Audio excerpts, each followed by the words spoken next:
দেশের ৭টি অঞ্চলের উপর দিয়ে দুপুরের মধ্যে ঝড় বয়ে যেতে পারে বলে আভাস দিয়েছে আবহাওয়া অধিদপ্তর। বুধবার দুপুর ১টা পর্যন্ত দেশের অভ্যন্তরীণ নদী বন্দরগুলোর জন্য দেয়া আবহাওয়ার পূর্বাভাসে এ তথ্য জানানো হয়েছে।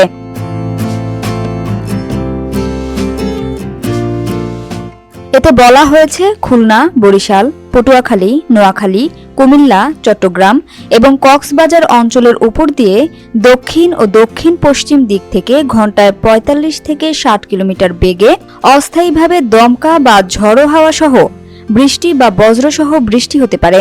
এসব এলাকার নদী বন্দরকে ১ নম্বর সতর্ক সংকেত দেখাতে বলা হয়েছে।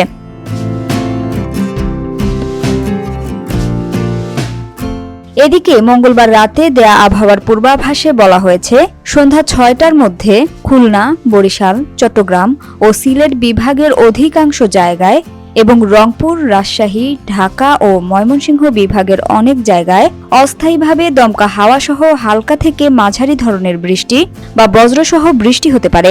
সেই সঙ্গে খুলনা, বরিশাল, চট্টগ্রাম ও সিলেট বিভাগের কোথাও কোথাও মাঝারি ধরনের ভারী থেকে ভারী বর্ষণ হতে পারে। সারা দেশে দিন এবং রাতের তাপমাত্রা প্রায় অপরিবর্তিত থাকতে পারে।